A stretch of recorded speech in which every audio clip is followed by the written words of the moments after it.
Hello నమస్తే. News updates fast చూద్దాం. నిన్న జరిగినటువంటి అతిపెద్ద న్యూస్ రాహుల్ గాంధీ ఇచ్చిన ప్రజెంటేషన్. బ్రెజిలియన్ మోడల్ని తీసుకొచ్చి విమానంలో బ్రెజిల్ మోడల్ని తీసుకొని వచ్చి ఫ్లైట్ టికెట్ వేసుకొని వచ్చి ఇక్కడ 22 సార్లు ఓట్లు వేసింది అని చెప్పి అతను ఒక ఎలిగేషన్ చేశాడు. ఏమంటే గూగుల్లో ఫోటో తీసుకునేటప్పుడు కూడా మన ఇండియన్ మొక్కలు దొరకలే వాళ్ళకి. వాళ్ళు గూగుల్లో నుంచి ఒక ఫోటో డౌన్లోడ్ చేసేటప్పుడు బ్రెజిలియన్ అమ్మాయి ఫోటో లోపల నెట్టారు. మన ఇండియన్స్ ఎవరు నచ్చలేదు వాళ్ళకి, నాకు అర్థమైంది. Okay, Brazilian model voted 22 times. Rahul Gandhi hydrogen bomb. BJP countered. BJP వాళ్ళు కౌంటర్ ఇస్తారు. కౌంటర్ ఇవ్వకుండా ఉంటే మరి ఇంక వాళ్ళకి ఆప్షన్ లేదు. కౌంటర్ ఇవ్వడం తప్పితే వాళ్ళకి ఆప్షన్ లేదు. ఎందుకంటే they were caught actually by Rahul Gandhi. Rahul Gandhi is appeal to జన్జట్.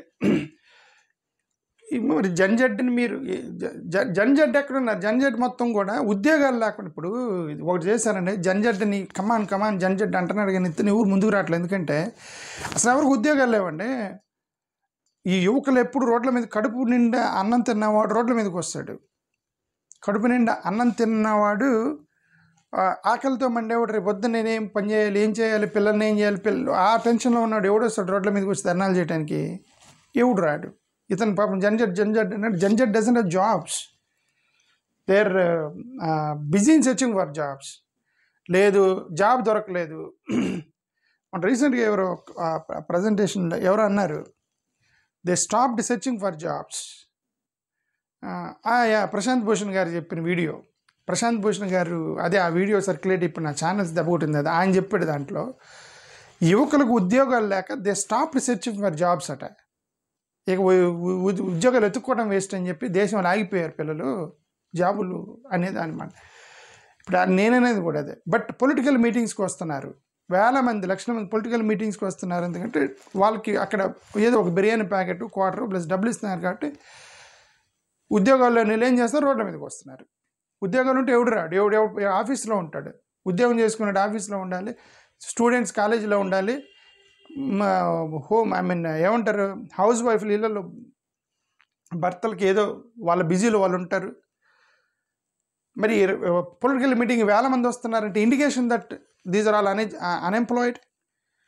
ఎవడు ధర్నాలకు రావట్లేదు ఎందుకు అని అంటే స్వచ్ఛందంగా ధర్నాలకు వస్తే ఎవడు డబ్బులు ఇవ్వడు. పొలిటికల్ మీటింగ్కి వెళ్తే డబ్బులు ఇస్తారు. అది యాక్చువల్ జరుగుతుంది. ఓకే, ఎంత జన్జట్ ఎవడు వస్తాడు బయటికి, ఎవడు. ఇక్కడ ద ఎంగేజ్ ఇప్పుడు ఆమ్ ఆద్మీ పార్టీ వాళ్ళు మేము రాహుల్ గాంధీకి సపోర్ట్ చేస్తున్నామని చెప్పేసి నిన్న ప్రకటించారు. రాహుల్ గాంధీ చేసినటువంటి ఆ యొక్క ప్రజెంటేషన్కి మేము మద్దతు ఇస్తున్నాము అని కరెక్ట్గా చెప్పాడు. వాళ్ళ డిఎన్ఏలోనే ఉంది.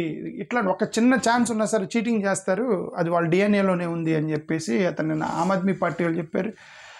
ఇది ఇప్పటికే 16 పిటిషన్లు వేశారు గతంలో. ఆ 16 పిటిషన్లు ఏమైనాయి అంటే 16 మంది కోర్టుకి వెళ్ళి ఇది కూడా మాకు అనుమానం ఉంది, మేము ఓడిపోతామని అన్నారంటే వాళ్ళు ఎంత కాన్ఫిడెంట్గా గెలుస్తారని కమ్యూనిస్ట్ పార్టీలు వాళ్ళు చెప్పారు. ఇదిగో రాహుల్ గాంధీ చెప్పింది correct. Revolutions for Rahul Gandhi we are supporting అన్నారు. ఇది కమ్యూనిస్ట్ పార్టీలు. ఇది ఇక్కడ ఇంకోటి చెప్తున్నారు. ఇక్కడేంటి, నేను ఈమె వీడియో ఒకటి పోస్ట్ చేశారనమాట. ఈమె వీడియో ఆయన ప్లే చేశాడు. అక్కడ ఏమంది, నా ఓట్లు డిలీట్ చేశారని. ఇది వెంటనే ఈమె చేత ఒక వీడియో రిలీజ్ చేయించారు. రియాలిటీ ప్రోపగండా రియాలిటీ అని. ఈ రియాలిటీలో ఏం చెప్పింది, అవును నా ఓట్లు డిలీట్ చేశారు. ఎందుకు ఆమె అబద్ధం ఆడలేదు, ఎందుకు ఆ వీడియో మాట్లాడింది వీడియోలో నా ఓట్లు డిలీట్ చేశారని. ఇప్పుడు ఏమేమనిద్దంటే, అవును నా ఓట్లు డిలీట్ చేశారు కానీ బీజేపీ వాళ్ళు ఓటు దొంగతనం చేశారని నేను అనుకోవట్లేదని ఒక వీడియో రిలీజ్ చేశారు.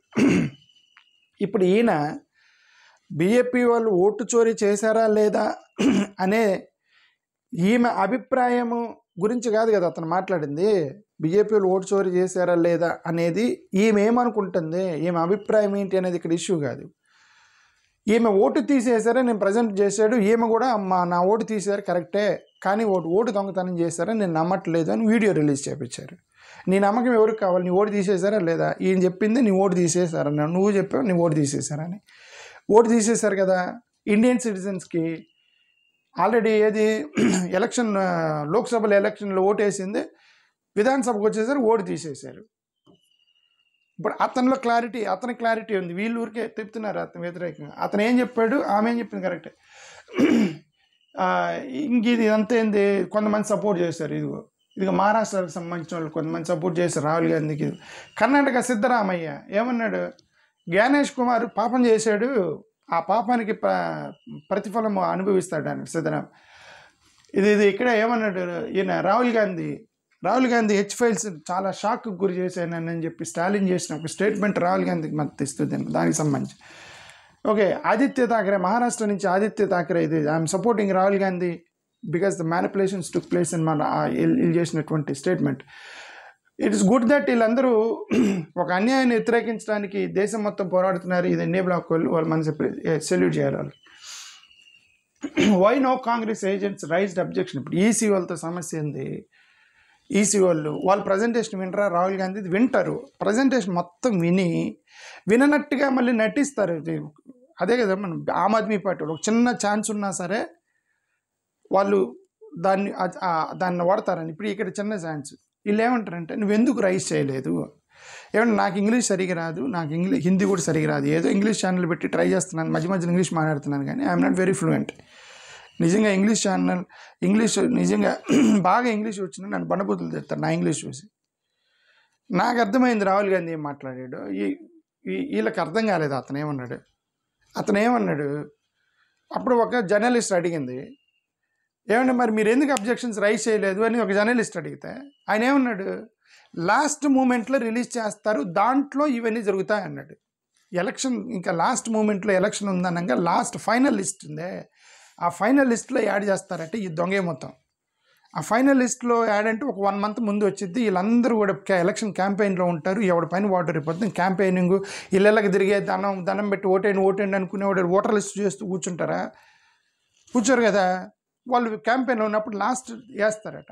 ఏమి తెలియనట్టుగా వీళ్ళు ఏమన్నారు, నువ్వెందుకు అప్పుడు రైజ్ చేయలేదంటే నువ్వు లాస్ట్ దాంట్లో చేసావని కదా ఆయన చెప్పాడు క్లియర్గా.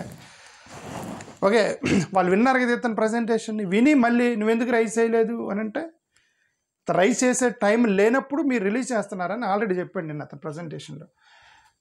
ఇది గతంలో కూడా ఏమన్నారు, ఓటర్ లిస్టు ఆన్లైన్ డిలీట్ చేయలేరు అన్నారు వీళ్ళు. అది కూడా అతను క్లారిటీ ఇచ్చాడు కదా ప్రజెంటేషన్లో. రాహుల్ గాంధీ ఏమన్నాడు, ఓటర్ డిలీషన్ ఫామ్స్ని రైజ్ చేస్తారు, ఓటుకి 80 రూపాయలు ఇచ్చి, ఇంటర్నెట్ సెంటర్ ఓటుకి 80 రూపాయలు ఇచ్చి, ఆ 80 రూపాయలు వాడు ఏం చేస్తాడు, రిక్వెస్ట్ ఫామ్స్ రైజ్ చేస్తాడు. ఏమని, ఇది ఫేక్ ఓటు డిలీట్ చేయండి అని రిక్వెస్ట్ ఫామ్ రైజ్ చేస్తాడు. వాడేం డిలీట్ చేస్తారు అన్నారు రాహుల్ గాంధీ ప్రజెంటేషన్ పెట్టి. ఆన్లైన్లోకి వెళ్ళి ఆ వెబ్సైట్లోకి వెళ్ళి డిలీట్ చేస్తారు అనే ఎలిగేషన్ చేశాడు ఆయన. లేదు కదా, ఆయన ఏం చెప్పాడు, రిక్వెస్ట్ ఫామ్స్ రైజ్డ్ అన్నాడు. ఆ రిక్వెస్ట్ ఫామ్స్ రైజ్ చేసినప్పుడు అది సాఫ్ట్వేర్లోకి యాక్సెప్ట్ కొడితే ఆటోమేటిక్గా సాఫ్ట్వేర్ డిలీట్ చేసింది. అక్కడ ఎలక్షన్ కమిషన్ క్లిక్ చేయగానే ఆల్ డిలీట్ అనగానే మొత్తం డిలీట్ అయిపోతాయి. వీళ్ళు ఎవరు డిలీట్ చేయలేరు. అది తెలియనట్టుగా, అర్థం కానట్టుగా రాహుల్ గాంధీ ఆన్లైన్ డిలీట్ చేస్తారన్నారు. నోబడీ విల్ డిలీట్ అంటే నోబడీ విల్ డిలీట్ అతనికి తెలుసు, చిన్నపిల్లడికి కూడా తెలుసు. ఓకే, ఆన్లైన్లో ఓట్లు డిలీట్ చేయలేరని ఒక నర్సరీ పిల్లడికి కూడా తెలుసు అండి. రిక్వెస్ట్ రైజ్ చేశారని కదా అతను చేసిన కామెంట్. ఒక ప్లాన్డ్గా trying to provoke BJP response to Rahul Gandhi's call for India's Gen Z. అది ఇప్పుడు ఇంక బీజేపీ వాళ్ళు వీళ్ళు తగిలేరు అతన్ని, నువ్వు జన్జట్ని ప్రొవోక్ చేయడానికి ట్రై చేస్తున్నావు. సార్ మీరు హ్యాపీగా ఉండొచ్చు బీజేపీలో, ఎందుకంటే ఈయన ఎంత ప్రొవోక్ చేసినా వాళ్ళు ఎవరు రారు బయటికి, ఎందుకంటే వాళ్ళు ఎవరికి ఉద్యోగాలు లేవు, కుర్రోళ్ళకి ఎవరికి ఉద్యోగాలు లేవు, నానా టెన్షన్ పడుతున్నారు వాళ్ళు ఎవరు బయటికి రారు. Nothing in Bihar, focus on Haryana. ఇక బీహార్లో ఏం దొరకలేదు, అందుకని నువ్వు హర్యానా మీద ఫోకస్ పెట్టావని అన్నారు. మళ్ళీ ఇది కూడా ఒకటి, నిన్న వీళ్ళు ప్రజెంటేషన్ చూడలేదా, లాస్ట్ ఒక ఫ్యామిలీని తీసుకొచ్చి నిలబెట్టాడు కదండి. వీళ్ళు హర్యానాలో కాదు ఇప్పుడు బీహార్లో కూడా చేస్తారు, ఇది వీళ్ళు చూడండి నేను వాళ్ళ మైకులో మాట్లాడారు, బీహార్ వాళ్ళే కదా వాళ్ళు. వీళ్ళు ప్రజెంటేషన్ చూడనట్టుగా నువ్వు బీహార్లో ఏం దొరకలేదు కాబట్టి హర్యానా గురించి బీహార్లో కూడా తీసుకొచ్చి నిలబెట్టాడు నిన్న. అంటే వీళ్ళు ప్రజెంటేషన్ ముఖ్యమంత్రి గారు నయాన్ సింగ్ సైని గారు పెట్టి ఇదిగో ఇదంతా బేస్లెస్ ఏదో ఎజెండాతో మాట్లాడతారు. అసలు అందే ఈయన అక్కడ కూర్చొని మీరేం భయపడకండి, వ్యవస్థలు మా చేతిలో ఉన్నాయని చెప్పి నవ్వాడు. ఇది ఇలా ఇదే నవ్వాడు ఆయన. అదే వీడియో ప్లే చేశాడు నిన్న. అరే ఈయనేందో వ్యవస్థలు మా చేతిలో ఉందంటున్నాడు, ఏదో చేశారని హింట్ ఇచ్చింది ఇతను, పట్టించింది ఇతను. యాక్చువల్గా నాకు తెలిసిన వరకు ఇతను కేరళ అతను చెప్పాడు, ఎక్కడెక్కడైతే గెలవాలనుకుంటామో అక్కడ ఎక్కువ ఓట్లు యాడ్ చేస్తాము, జమ్మూ కాశ్మీర్ నుంచి తీసుకొస్తాం జనాలను అన్నాడు అతను. ఈ 2 లింకులు పట్టుకొని వీళ్ళు ఎతికినట్టున్నారని నాకు అనుమానం వచ్చింది నిన్న ప్రజెంటేషన్ చూసిన తర్వాత. పట్టించారు వీళ్ళిద్దరే అతన్ని. Army has no religion caste, అది దానికి సంబంధించి ఓటర్కి సంబంధించి. ఇదేంటంటే నిన్న రాహుల్ గాంధీ ఒక పెద్ద ఎలిగేషన్ చేశాడు ఏంటంటే 10% ఆఫ్ డామినెంట్ క్యాస్ట్లు అనేవాళ్ళు ఈ ఎస్సీ ఎస్టీ బీసీలని డామినేట్ చేస్తున్నారు ఆర్మీలో అని ఒక క్యాస్ట్ చేశాడు.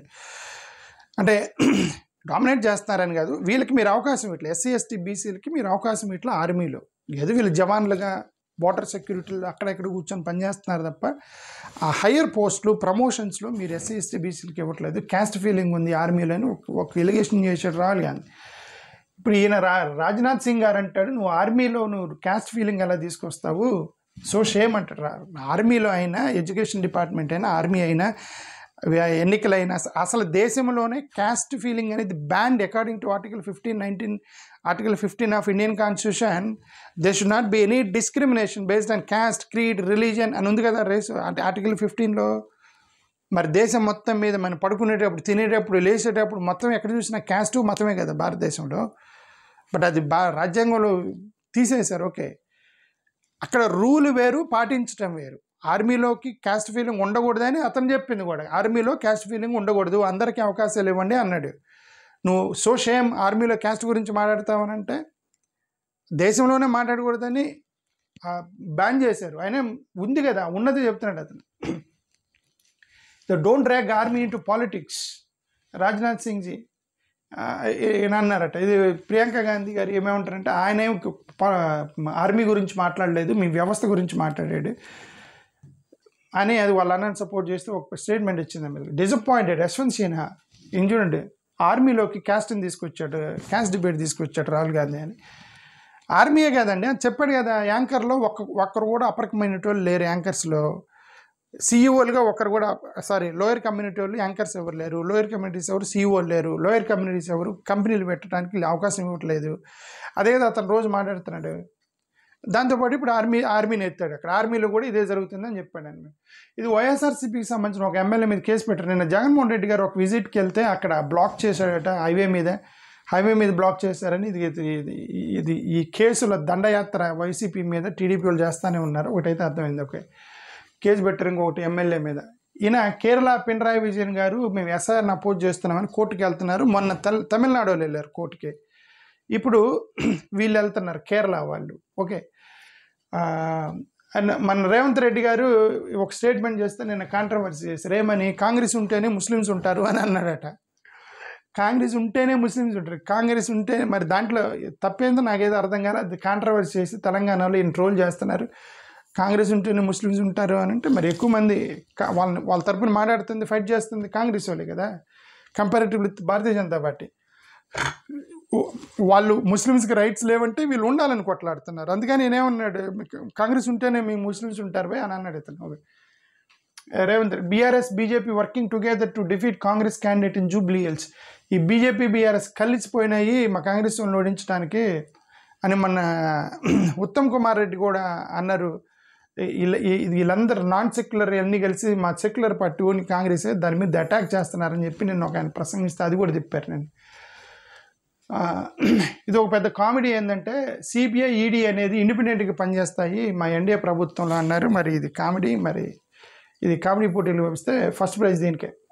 మీరు కూడా నవ్వండి, నేను నవ్వే నా చదివి. Congress never ignored minorities Revanth Reddy.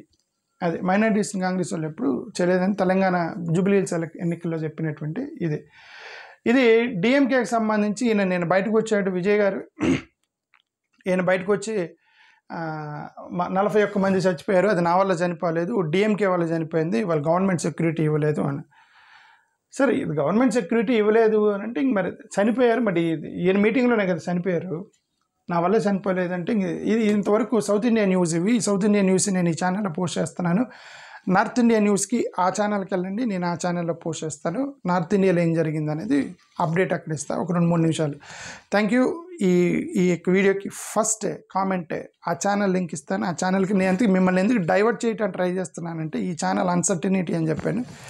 ఇది ఉండిద్దా లేదా నాకు తెలియదు, ఉండాలని నేను కోరుకుంటున్నాను. బట్ సేఫ్టీ సైడ్ మిమ్మల్ని కొద్దిగా అటువైపు డైవర్ట్ చేస్తున్నాను. ఒకవేళ ఇది పోతే అక్కడికి వస్తారని. థ్యాంక్ యూ, నమస్కారం.